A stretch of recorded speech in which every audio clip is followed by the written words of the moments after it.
Bonjour Delphine, praticienne en nutrithérapie spécialisée en micronutrition. Alors aujourd'hui, je vous fais une dernière vidéo sur l'inflammation et comment relancer la perte de poids. Et je vous parle aujourd'hui du sucre, plus précisément comment limiter les pulsions alimentaires sucrées que vous pouvez avoir en fin de journée vers 17 heures. Et je vous donne pour cela 8 clés essentielles à appliquer dans votre alimentation pour vous libérer de ces pulsions sucrées qui vous empêchent finalement de perdre du poids. Alors avant tout, je vais vous expliquer comment fonctionne l'organisme pour que vous puissiez comprendre un peu mieux les 8 conseils qui suivent. Quand on se réveille le matin, l'organisme va sécréter ce qu'on appelle de la noradrénaline, qui va nous permettre de nous mettre voilà, dans notre journée. C'est l'hormone de la concentration, de la vigilance, c'est l'hormone de la pulsion. Voilà, ça va comme dans une voiture, on va appuyer sur l'accélérateur, et ben nous c'est la noradrénaline qui va nous permettre de nous mettre voilà, en route dans notre journée avec la sécrétion du cortisol le matin.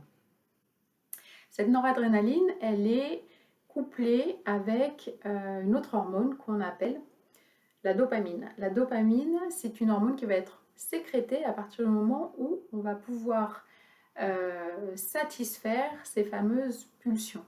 Alors, ces pulsions, elles sont quelque part fondamentales, c'est-à-dire que on va, si on arrive à se réaliser dans notre vie, qu'on arrive à avancer, nos pulsions fondamentales vont être, je dirais, récompensées de manière endogène. La dopamine va se sécréter de manière naturelle. Par contre, quand ces pulsions fondamentales ne sont pas véritablement, je dirais, satisfaites, eh bien, on va sécréter, on va aller chercher en fait la récompense extérieure, et en général, c'est là où on commence à manger du sucre. Et on sait bien que le sucre est réconfortant, surtout les sucres rapides sont très réconfortants, et on a cette sensation de réconfort, de bien-être en mangeant du sucre. Bon, ceci dit, c'est pas très bon pour la santé, tout le monde le sait, mais voilà. Et donc l'organisme a ce côté pulsion du matin, donc c'est l'accélérateur. Et pour être bien équilibré, on a besoin d'un frein pour ralentir en fin de journée. Et ça, c'est le rôle de la sérotonine, qui est une autre hormone, qui va être sécrétée en fin de journée pour pouvoir voilà, lâcher prise, bien dormir. On a besoin de sécréter de la sérotonine. Alors, comment vous pouvez identifier un manque de sérotonine? Eh bien déjà, les pulsions sucrées alimentaires de 17 heures, c'est typiquement un signe de manque de sérotonine. Après, vous pouvez avoir d'autres signes comme être plus irritable, avoir supporté moins facilement les frustrations, enfin, pas bien dormir, avoir de la difficulté à s'endormir, des choses comme ça. Donc là, c'est vraiment des signes évocateurs d'un manque de sérotonine. Comment on fait maintenant pour augmenter la sérotonine et pouvoir lâcher finalement ces pulsions sucrées qui nous font manger du mauvais sucre pour pouvoir remonter la pente, si je puis dire? Eh bien, voici les 8 conseils que je peux vous donner pour augmenter votre sérotonine. Premièrement, vous pouvez prendre un goûter vers 17 heures, un goûter avec du chocolat noir, plus de 74%, pour éviter qu'il y ait trop de sucre et de gras. Voilà, il faut vraiment avoir du cacao, du très bon cacao pour pouvoir apporter ce qu'on appelle le tryptophane. Le tryptophane, c'est le précurseur qui va nous permettre de fabriquer de la sérotonine. Donc, premier conseil, prenez un goûter avec du chocolat noir, quelques oléagineux, parce que vous aurez du magnésium en plus, qui va permettre d'activer ce tryptophane. Deuxième point, limiter tous les aliments sucrés, le sucre rapide avec Donc tout ce qui est pâte blanche, pain blanc, les féculents trop cuits, ça va être des vraies bombes glucidiques pour l'organisme.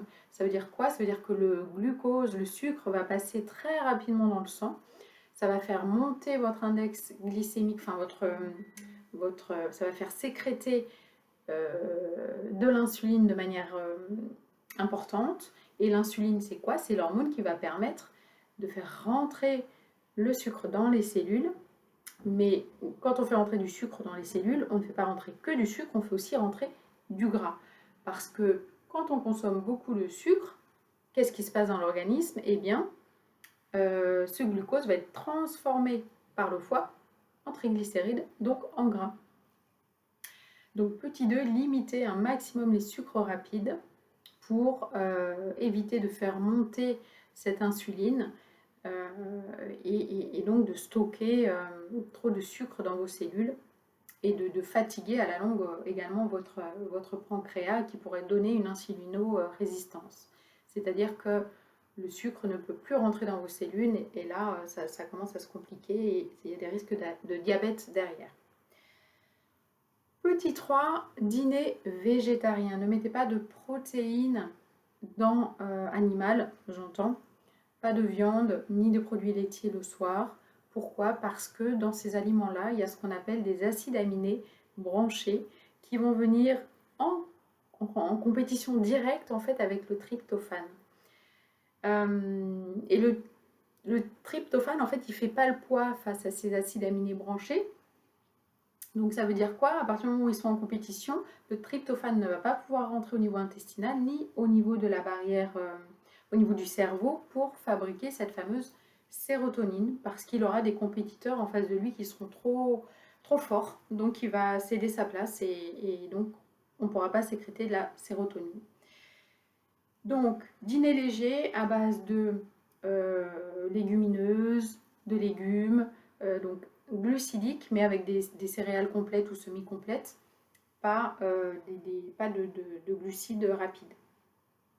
5e point, augmenter vos oméga 3.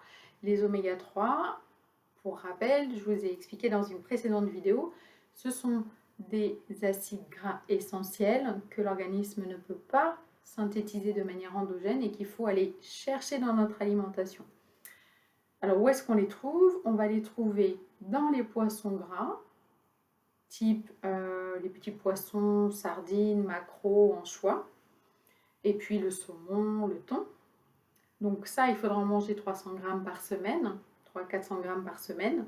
Et puis à côté de ça, il faut aussi consommer des oméga 3 d'origine végétale, avec de l'huile de colza, de lin, de cameline, moitié olive, moitié colza ou lin ou cameline, qui sont des huiles à oméga 3, 2 cuillères à soupe par jour. Le fait d'augmenter vos oméga 3 dans votre alimentation, ça va permettre de relancer la combustion des graisses et l'élimination des graisses. Parce que je vous rappelle que le bon gras est un carburant pour l'organisme pour pouvoir fabriquer de l'énergie. On a le sucre, mais aussi on a le bon gras. 6e point, manger, apporter dans votre alimentation des polyphénols. Alors on les trouve où ces polyphénols? On va les trouver dans le thé vert, dans le thé matcha, dans le rooibos, dans toutes les baies, comme buvez du jus de cassis, du jus de myrtille, mangez des petits fruits, et puis également des épices, curcuma, gingembre, tout ça, ce sont des polyphénols qui vont vous permettre d'avoir une alimentation anti-inflammatoire et donc de pouvoir relancer la perte de poids. 7e point, adopter une alimentation à faible charge glycémique. J'attire votre attention entre la différence charge glycémique et index glycémique. Beaucoup de gens connaissent l'index glycémique, mais la charge glycémique est encore plus précise pour connaître exactement le taux de sucre d'un aliment. Je vous renvoie sur internet, vous allez trouver de toute façon des tableaux complets par rapport aux aliments et à leur charge glycémique. Et puis, dernier point, des massages. Faites-vous masser parce que ça augmente votre taux enfin de sérotonine. C'est sérotoninergique le massage. Donc comme tous les aliments qui sont peu glucidiques, des glucides lents, vous allez augmenter comme ça, prolonger le taux de sérotonine euh, de manière plus lente et plus régulière, ce qui va permettre à l'organisme de fabriquer en fait cette sérotonine. Et donc vous aurez cette possibilité-là de limiter ces pulsions alimentaires, de mieux dormir, d'être moins irritable et donc de relancer la perte de poids. Voilà, j'espère que cette vidéo vous aura apporté un plus pour une alimentation santé, une alimentation anti-inflammatoire. Je vous ferai des prochaines vidéos toujours sur la perte de poids parce que effectivement, non pas pour une question de, minceur ou de beauté, mais vraiment pour une question de santé. Parce que dès qu'on est un petit peu en surpoids, ça peut engendrer un certain nombre de problématiques de santé. Voilà, portez-vous bien, je vous dis à très vite pour une prochaine vidéo.